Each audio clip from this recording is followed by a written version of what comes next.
Can everyone hear me without the speaker? I'm not that used to speaking with a speaker. My name is Maor. I'm 25 years old and I'm the summer emissary at the JCC Day Camp. It's my second year here in this wonderful community. And first of all, I would like to thank each and every one of you for coming today and showing your support. As an Israeli, it means the world to me to see that people in the States can see and understand what we're going through and are willing to come here and show that. So first of all, thank you all for coming.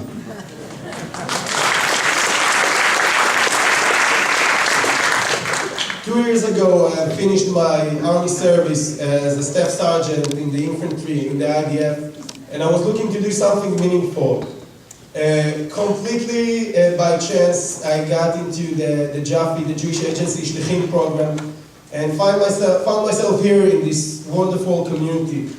The experience was so strong that when I got back to Israel, I decided to leave my parents' house in Rishon LeZion, a city in the center of Israel, and to move to a small kibbutz, to join a group of young people, pioneers. I had the privilege to join them and help a kibbutz that was in severe distress, kibbutz named Cholit.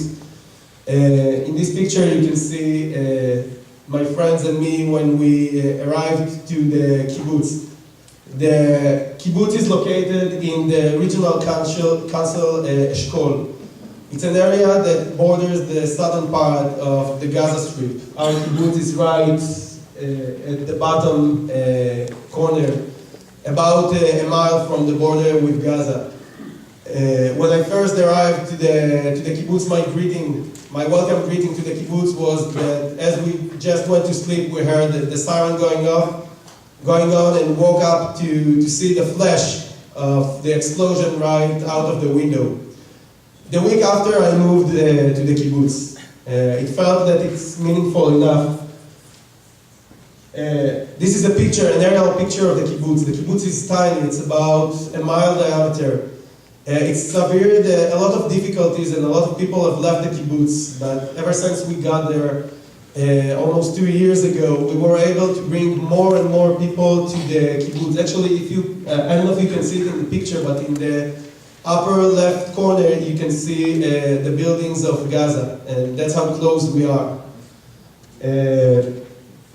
We got back to the kibbutz, and after a very hard time that we've been through while Operation Pillar of Defense was going on, we were able to revive the kibbutz, and we have now a lot more people living there. Actually, in the past 2 months before the operation, the kids' number in the kibbutz grew in just 2 months from 12 to over 30 kids that have came and joined the kibbutz. This is the entrance sign to the kibbutz in better times. These two ladies are lone soldiers from the States that are staying in our kibbutz. We have over 40 lone soldiers from all over the world living in the kibbutz. Our area is known for the color red. We are known for the color red because of this flower that is just all over during the winter. Unfortunately, another reason we're known for the color red is the code red alert, that when we hear it, we have about 15 seconds or less in my area to get to a safe place. This picture was taken 2 weeks ago by a friend of mine when he was driving a car when a rocket had hit a factory in Sderot right next to him. He barely made it, but fortunately no one got killed. Some were injured. No one got killed during this hit. Our lives are very tense, but we all know that we need to be strong through this time. This picture was taken by my parents in Rishon LeZion, a place that haven't known any alarms till recently. Now they have about 3 to 5 alarms a day. The bomb shelter is too far, so they are all the neighbors are meeting at the corridor, the staircase, and waiting to hear the explosion, or in luckier times, the intercept by the Iron Dome. These are some of the young guys in my kibbutz. As soon as the operation started and people could no longer go to work, these young people have joined the mission to help and refacilitate bomb shelters all over the area. People from all over Israel are coming every day to our area to help and volunteer and help other people in distress, because we all know that in these times we need to be strong and go through this experience.